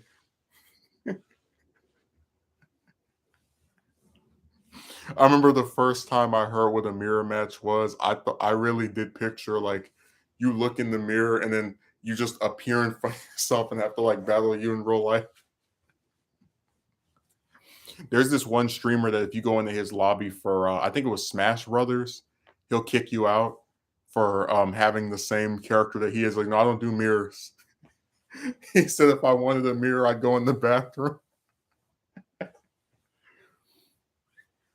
That is annoying though. I think you can admit where everyone is playing as the same, like your team has 2 of the same people that mine's has, so we only have one different fighter. It's like a 66% mirror. I've never heard somebody say ditto matches before.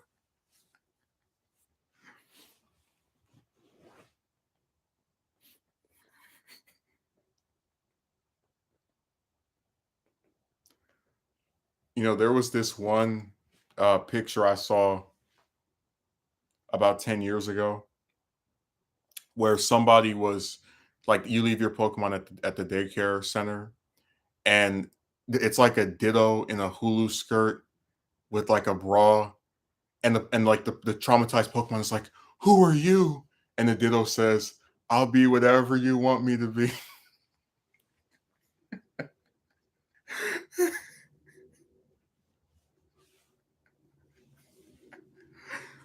That is true because I remember when I was a kid, I used to catch like when I would play Heart Gold and Soul Silver, I would catch a Ditto and put it in the daycare center with like one of the starters, and then send that starter that like hatch the egg and get like a level one like let's say Chikorita for example, or which whoever you want to use, and then I would take it and put it like for another. I usually call mirror matches Ditto matches.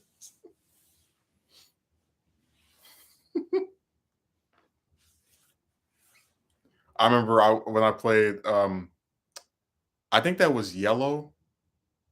It might have been yellow, and I ran against a Ditto, and it was like, and I had Bulbasaur, and it's like transformed into Bulbasaur. I was like, oh no, whatever will I do? And then you switch out to Charizard and Blood.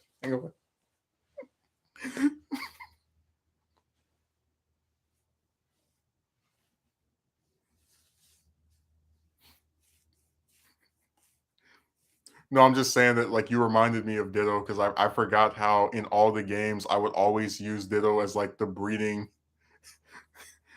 as the breeding thing.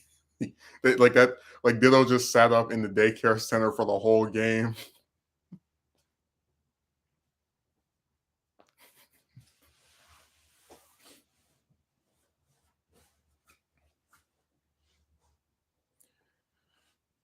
I've never played through the whole like any walkthrough of that game with Ditto on my like I've played through the game with Graveler on my team with like just like with different ones that aren't that popular, and it's like that's like one of the few ones from Kanto that I just never played through with. Like it's always just there for the daycare center, so we can get an extra copy of our starter.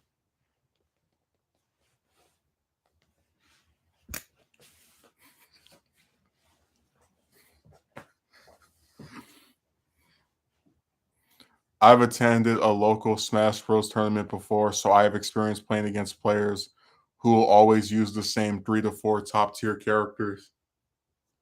And you don't think that's sad that like there's no effort to be diverse, to pick someone that other people don't pick to like to go against the grain. Like I would pick if I was playing fighters, I would pick Krillin, even if he's not considered top tier or like whatever, because I just love the character. Like I want to, I like him in the show. I want to win with him in the game, even if his move set is something that's probably going to take a little bit more getting used to. But you get the idea that I just think it's so sad how no one even like they're just so generic. Like they all play as the same 6 or 7 characters.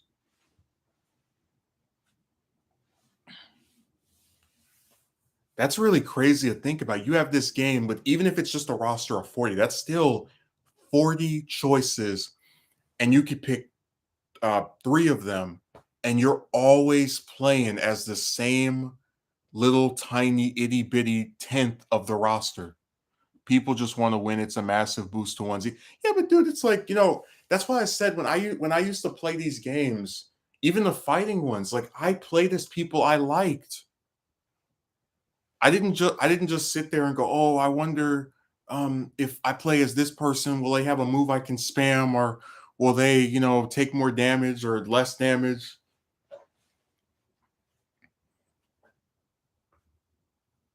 Oh, it is. They definitely just want to win, and I think it's sad that that's the totality of this game for them. That it's the whole purpose of playing this game is just to sit around and you know.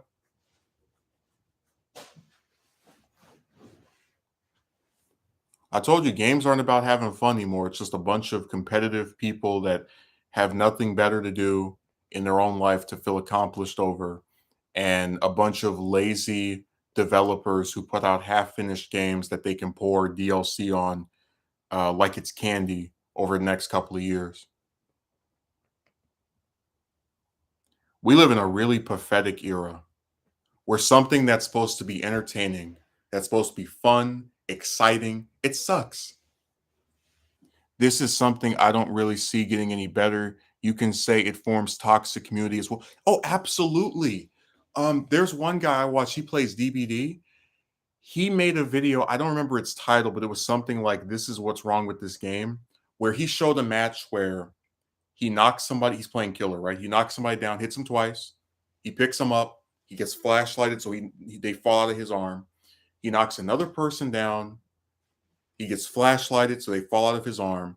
So then he has to slug, which is to knock multiple people down, right? And even if he does that, they get right back up because they have these different perks that let them pick themselves up, and then they can go heal somebody by the time he hooks one person. And then when you have somebody that's like on their last hook, their friend comes and blocks you, so like they can take the hit. And even if you knock that person down, another one's waiting behind a bush to flashlight. It was so irritating. I wasn't even playing that game, and I was frustrated. I mean, it like matches like that are why that game is going to is in a steadily and subtle decline. There's a reason why the only time it gets a bunch of new people or a lot of people playing it is when it drops a new killer. Because it's just a really frustrating um broken system that's extremely slanted in favor of the survivors. To where there's a lot of matches where the killer is a bot because nobody wants to play as killer anymore because they don't want to put up with these toxic, rude, annoying, obnoxious teams that do stuff like that. So yeah, this is not getting better whatsoever. But there was I bring up like that 10 years ago, and even I take it back like 13, 14 years ago, there was a time with games where it was about having fun, where it was about enjoying the experience. Hey, this is exciting, this is enjoyable. And I don't feel that anymore when I play modern games because I know that they're just a bunch of DLC jerking, ego boosting, excuses to try and like get basically it's like this. These games exist to get money, as much money as possible out of the consumer with all this DLC and all this other stuff that they couldn't just put in the game when they were working on it the first time. And for a bunch of people on the internet to try to make other people feel bad about not being as good as them or as good as they are from playing this game.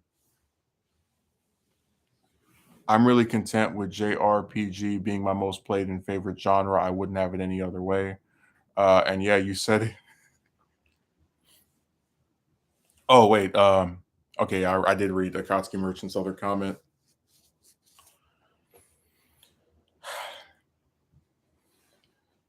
But like I said, gaming is not about having fun anymore. There are a lot of people who only play games because they want their Twitch account to blow up, to get a bunch of people watching.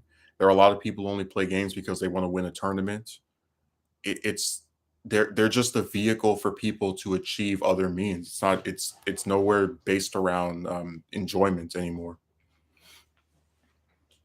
which is really sad because just even up to today, I would still say there are games I find enjoyable, but because everything is so dependent on the online experience, um, what that means is that even if I can like sit here and with no other players just have a fun match with the computer, I still can't get that much enjoyment out of the game because I know that the full experience is supposed to be when you go online and challenge other people, but I also know that if I do that, I'm going to be up against these people who are all playing with top tier characters. They're all like going to write me if I beat them, they might write me some rude, evil message about how horrible of a player. And I don't know. I just feel like I don't have the tolerance for that. I really don't. As far as like I'm not gonna, go and become very depressed because I've had people call me nasty stuff online for years now, but I just don't think that we should spend money to play something that's supposed to be enjoyable and then be miserable because online players are rude and they're all like doing the same exact thing every match. They play as the same couple of characters, and if they win, they whatever. But if they lose, they go and they call you out of your name and say all kind of just it's just I can't reconcile to myself where it makes sense that I should spend several hundreds of dollars playing these games every year and then not be able to fully enjoy them because people want to act like pricks to me. I really I don't quite understand why that's supposed to be my fate. You know, maybe somebody else enjoys that I don't. That's why I've always preferred ROMs and like other games that are older that existed before the internet and all this DLC and online stuff. Because I just think games were more fun when you could just sit in your room, you turn it on, you're playing it with the computer with some other person. Because you know that someone in real life, more likely than not, is not going to call you out of your name because you beat them in a match. Seriously, have you ever noticed that in real life, when you best someone in a game, they are a hell of a lot less likely to call you out of your name, to insult you, to make fun of you, to threaten you. Have you noticed that? I have. I've lost to multiple people in different games I've played at like their house. You will never see me say, if I saw you outside, I would do. Like it's that's why I said people in real life don't act like this. It could be because they have common sense. It could be because it really to them is just the game. But I'm telling you, sometimes the way that the types of things people will say to you over these games, it's like I, I'm baffled. So yeah, I have no interest in like playing any of that stuff regularly. Like if I ever play fighters again, it's going to be on somebody else's computer or console or whatever. Because I'm not about to spend hundreds of dollars to have people insult me over, something that I do for what is supposed to be fun. You just don't need it. Co-op games were amazing, much better than online. Oh, couch co-op games were I misread that so hard. I'm sorry. Were amazing, much better than online. Yeah, like I remember I think it was Legend of Zelda. Which one was it? It was on the GameCube. It was like Wind Maker. It's the one where they all like they have the Toon Link design. It's like the blue one, the purple one, the obviously Link himself, and then the red one. Like games like that where it was two people playing together or three or four people playing together trying to take out some boss or whatever. Like that stuff like that used to be entertaining. People just like two friends, three friends sitting together, just playing a game, taking turns. Oh no, man, you gotta do this. Oh yeah, go over there. Hey, look, hit them from over here. Wait a second to use this move. Like that stuff used to actually be entertaining. People had fun playing this stuff. They actually like got together. Yeah, Four Swords. Okay, that's the one. Because there's a game on the Game Boy Advance that has like that same sprite for Link. I get it mixed up with that one sometimes. So that's why I couldn't recall what the name was. But all I'm saying is there was a time with these games where people actually enjoyed playing them. They liked being in the presence of somebody else they were playing them with. If people lost, they accepted it. Hey, it is what it is. Like we're in an era where you can have a grown individual. Some people that must be some of these guys are 30 something years old and they'll curse you out because you defeated them in a match. That's insane. By the way, speaking of 30 something years old, there was a guy who I was in the server with. I mentioned this during the morning one I did, but I want to like restate it here. There's a guy who's in the same that same server, right? And I haven't had any arguments with him. I haven't had any conflicts with him. So this is like a complete polar opposite thing here. But I think I asked him like a question, or I said, "Hey, and I called his name, and he was like, "Yeah, N word." And I was like, "Excuse me." He said, "What N word?" And I was like, "Huh?" Because you know, I was taken aback by the fact that I'm just gonna say this: a guy from Australia is using a racial. Now, the difference between him and the other one is that he's using it in like that friendly manner type of thing where he's not like insulting, but it's 'Cause I just don't understand why I have to like. You remember what I said before that one of the problems I have with Discord is you're expected to talk to people you don't want to talk to like a couple of people you like to speak to. So I just don't understand why I should have to sit here and be called what is still effectively a racial slur, you know, by these like random people that I'm just tired of it. That's all I'm gonna say. I thought it was really annoying. Part of the only ethnic group where people use the racial slur as a term of endearment. The only one out of all of them.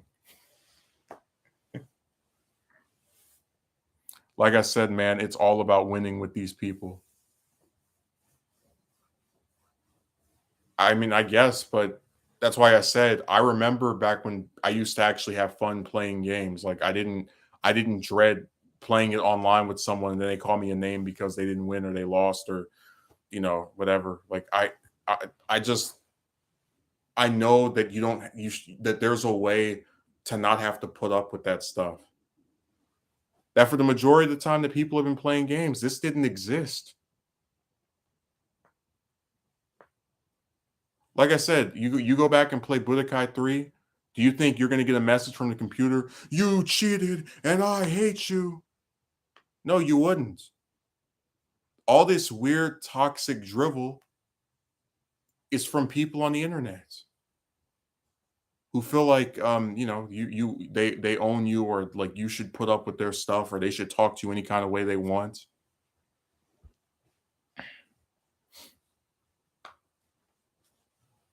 I don't remember one instance where like I beat someone in a game in real life where they acted like this.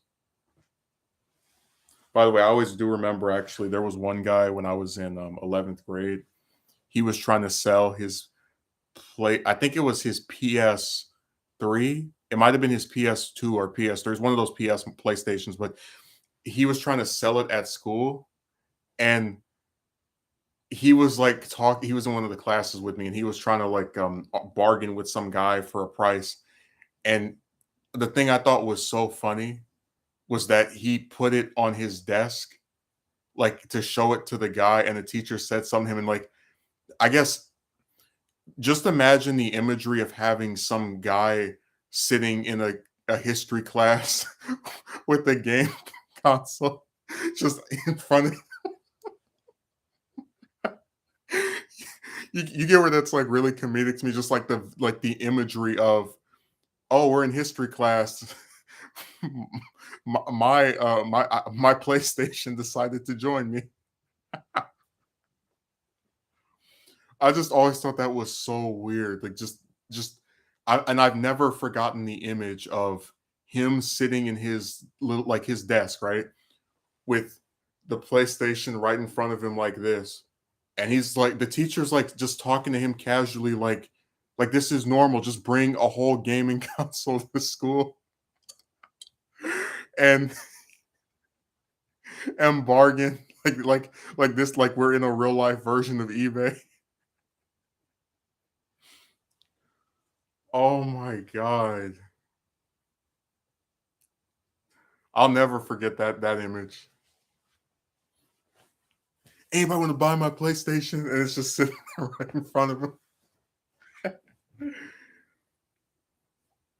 So I said, man, some of these students at these schools, I know I don't talk about them that often, but they did some really weird stuff. But the thing is, a lot of the weird stuff they did, I never felt like it was harmful or it was exceedingly mean. But when you come online, it's taken the really extreme levels of like vitriol and anger. Dude, people are insane. Hey Megumi, you in your history class? I got the PlayStation right here. So yeah, I was just saying, maybe we could do this. And then the teacher's talking to him, and she doesn't even. It's almost like the PlayStation is not there. Like she doesn't say a word about. It. She's like, you need to pay more attention to the lesson. And you like she said something to him, and like no mention whatsoever of him bringing a video game console. Oh my god.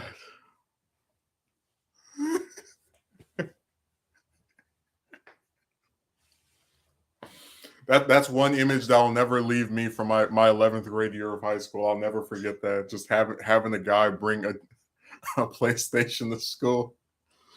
And not even because I know like some people will put stuff in their backpack and they'll be like, "Hey man, look what I got," you know. Because I remember when I was a kid, people like would bring toys to school, but like he brought the console and he like just put it on his desk. Like I almost was expecting him to just have the teacher hand him some chords and then we would just spend the whole lesson just watching him play some game.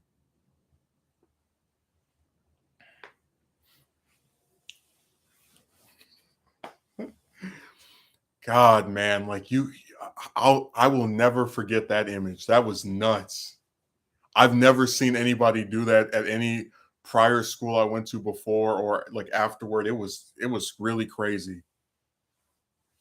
And I've heard of a couple of people where maybe they bring a console like to play a game on like the TV at school, but to actually like bring your console to school in your backpack and try to sell it and then just like put it on your desk like it's just a normal thing that students just walk around with PlayStations.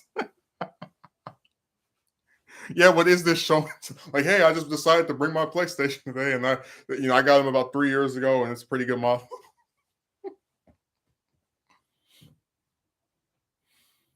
Man, that was nuts. It's so funny how PlayStations were always the only console I just never touched when I was a kid. Like, never had any involvement with it. Like, I had Xbox, I had the 360. I don't have Xbox One because I don't even play games that much anymore. But I had Wii. Like Sony just I never had their stuff. I never had any of the PlayStations whatsoever. And the only time I would play them is when I went to somebody else's house. And the new one, um, what is it like $500? I don't know, but like I look at those price tags, and it's like, would you rather get Xbox One for 300 or PS5 for 600? It's like I'll take the Xbox One. So I guess I'll never have a PlayStation.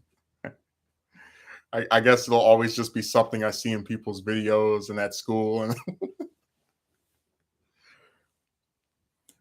man, that really is like the one gaming console that I've just never had. Like they're gonna have PS12, be like, oh, so those are still getting made. How are they?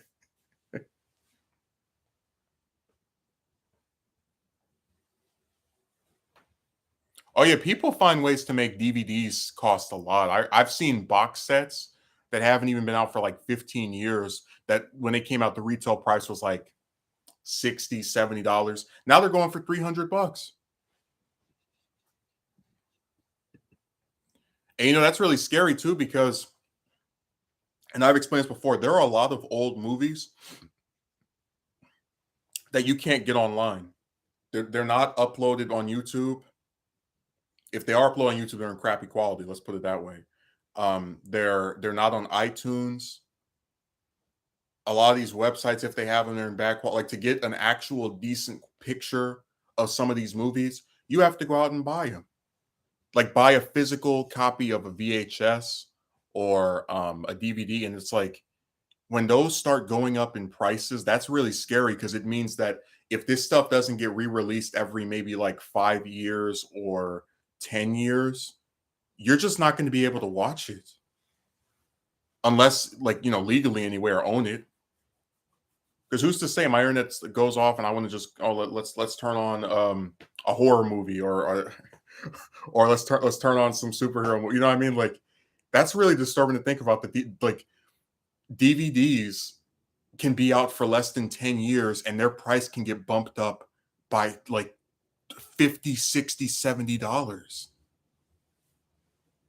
You really do have to just get this stuff when it comes out because if you let it sit around for too long, it'll just blow up in terms of its the prices that people charge for it. Oh yes, but that is very true. Don't let me get started on the huge resurgence in price for and on retro stuff in video games or movies. Old physical media is becoming extremely expensive. Yeah, I've seen VHS tapes that can go for $200, and I'm like, the picture quality on this stuff looks like crap.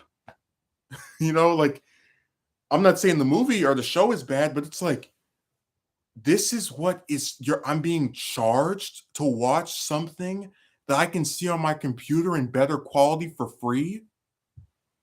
Seriously, I don't know how anybody collects DVDs. Some of those pricks can go for just extreme prices, like Jesus, they'll blow you out of the water.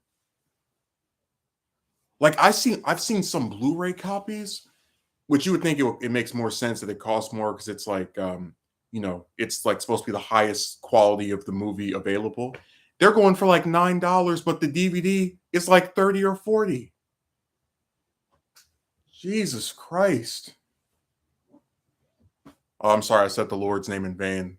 Some religious person on YouTube is gonna be like, nope. It becomes more of a collector's item at that point. People will be willing to pay that much for it because they want to collect it. Well, I don't have a problem with collecting something, but I think if you have to spend $100 just to get a DVD, there's something wrong with that.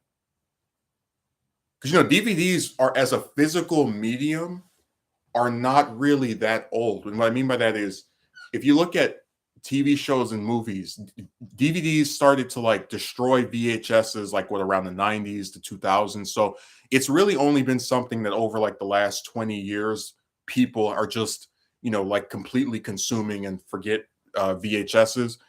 But like, that's what I'm saying, that this stuff isn't even that old.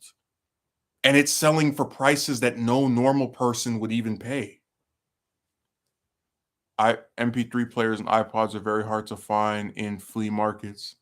Right, but what I'm conveying is physical home media up until maybe only about 20 or 30 years ago. I'd still say maybe only about 20 years ago because I remember VHSs when I was a kid. Um, like they only started to really start getting outshone around the turn of the millennium. Somebody is calling me from New Jersey. Hello?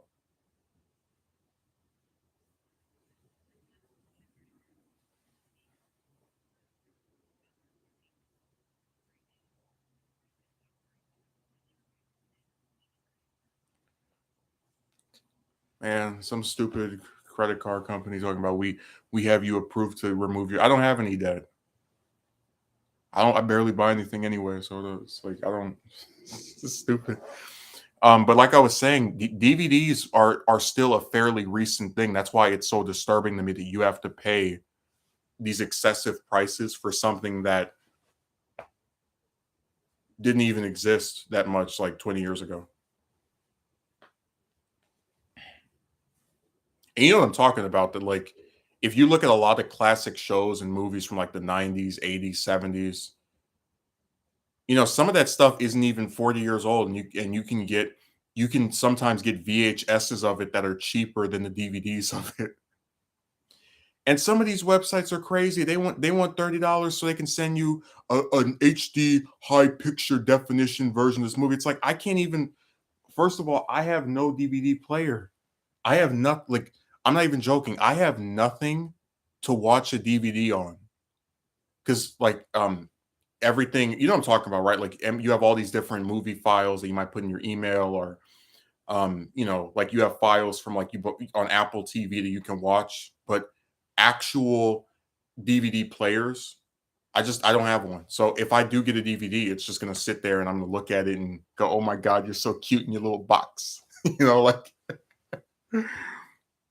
yeah, I saw a lot of Power Ranger and men's stuff in sealed cases.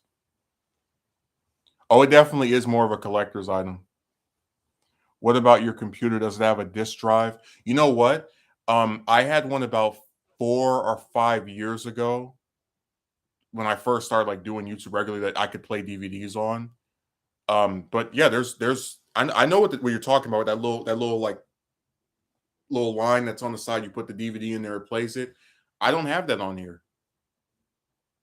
So, I would have no way of watching this, which I think is really hilarious, like, to get a movie that's already way more expensive than it should be, I have to also get a DVD player, which even if I get it and I can afford it, I still don't know. Like I still have to like set it up and figure out how to make it. Like you see how like one thing turns another. The only time I've really thought about collecting DVDs is like sometimes with my favorite actors. I like the idea that you have every single movie this person was in, like all of them from beginning to like to current or beginning to end, depending if the person's retired or deceased. That would be something I'd be interested in doing, but it still would be expensive as all hell because it's like some of these maybe as cheap as $9. Some of these might be as expensive as $50. So you get what I'm saying. That like it's something that a concept that sounds nice, but the execution of it you still might not be able to do depending on like various factors and whatnot. No, DVDs go for so. What's another DVD that cost a lot? The Chris Benoit, I think it was School of Hard Knocks DVD that he didn't. It was like it was released in like 2004, after or it might have been before. I think it was after he won the belt. Uh, I don't know how to get that without spending at least $100 because after he died, especially considering the circumstances, that thing can go for as low as $80, as high as 300. Especially if you want to get a sealed copy that's never been. Oh, you can forget it.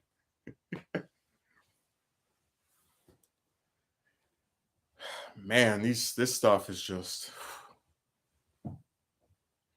Well, you know why it's so much. He was all merchandise of him has been discontinued forever. You are never going to see another Benoit action figure. You're never going to see another Benoit officially done by the WWE documentary. So anything that has his name is automatically more valuable than it was before the tragedy happened.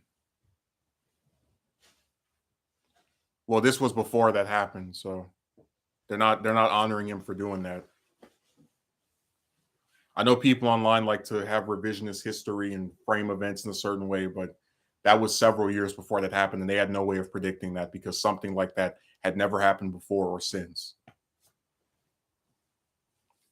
I'm simply saying that because of the circumstances surrounding his passing, your any merchandise that features him that was officially made by that company automatically is going to get its price raised and seen as like a very valuable historical piece that you won't see from like a lot of other people. That's pretty insane, but I understand why its value has really increased. Yeah. And this wasn't I mean, we discussed this before, but he wasn't just any other wrestler. There are some people, including those that work with him, who think he was one of, if not the greatest wrestler of all time. And his story is so tragic because it really is someone who gave everything for their career, including their own body and mental state. And when your brain gets turned to mush and you have the body of a god, but the mind of an 80-year-old Alzheimer's patient, which is what was actually described of his brain at the time this stuff happened. Bad things are bound to occur, I should say. And it was I still remember when that happened. I was in fourth grade. I've never been like a really big wrestling fan, but I knew who that was because I'd seen I mean I used to like know people who had like the different wrestling games and they would play as them. It was just a sad, tragic, scary thing. Like the only two sports I would never do. My dad used to play football, by the way. The only two sports I would never play under any circumstance on a professional level where you're like always, doing it are football and wrestling because those are the only two sports where people have gotten head injuries that have driven them insane, that have damaged their mental state beyond repair to where they go out and do something violent or they think the people around them are trying to do something to them, so they have to strike back first. No other sports have that happen except those two, wrestling and football. So I appreciate them as far as like things that people do for sport, but I would never. I just I hate the idea of working in some profession for most of my life, and then because of the injuries I took, it like messes up my mind to where I do something horrible, to where my company that I gave my bread and butter for and soul to just completely erases me and pretends I don't exist anymore. I would That would absolutely be one of the worst fates for anybody. Let me see. What about the overhyped AEW game that's going to come out that people have to wait 2 years for? Yeah, I don't think you should announce a game that early in advance. Like, I think the best thing to do is just wait, is to maybe a year before it's going to come out, be like, hey, this game's coming out.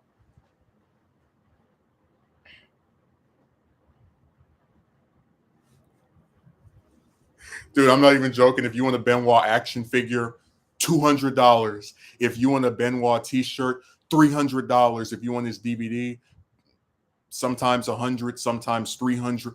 I'm like, he has the dubious honor of being one of the most famous wrestlers ever. One, because of his in-ring skill, and two, because of the tragedy of his passing. Um, to where now any merchandise that gets released of him, or any stuff that people still have from before this happened, it's going for prices that you've never seen before. Like, I Jesus. Good luck getting something with his name on it and not being scalped. God, man.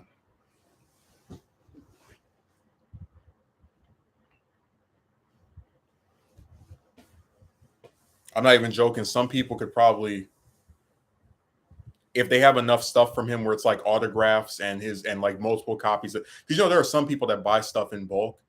If they saved all that stuff, they could probably, because if they scalp, they could probably end up buying a house from just all the bumped up prices of stuff with his name on it after that happened. That's crazy. Hey, one man's tragedy is another person's treasure trove.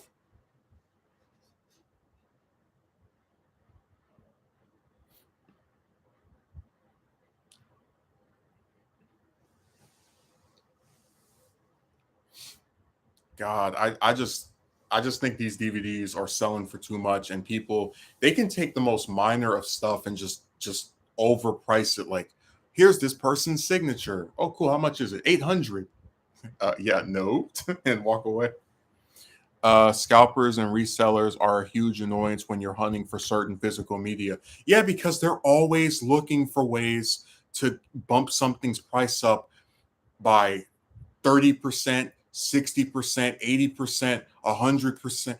And what's crazy is that because a lot of them end up having the same stuff, they screw each other up, because one guy will have it for 200, another person will have it for 100. So I'm going to go for the guy that has it at half the price. You know what I mean? Like, it's just and there's a lot of stuff that people just undervalue too. Like, if you saw some of the autographs that you can get of like really famous people for only like $30 or $20,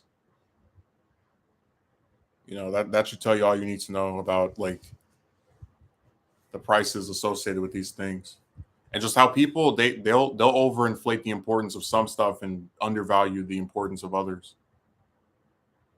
Like, these DVDs are going to be the end of me. Like, that stuff just costs way too much. And again, it's like they're not even selling some kind of like iconic movie that everybody's seen before. There's some films you've never even heard of. You try to get a DVD of it.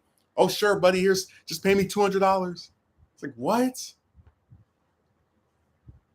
And again, you're stuck with either just being content with your little, file in your computer or on whatever website you stored it on, or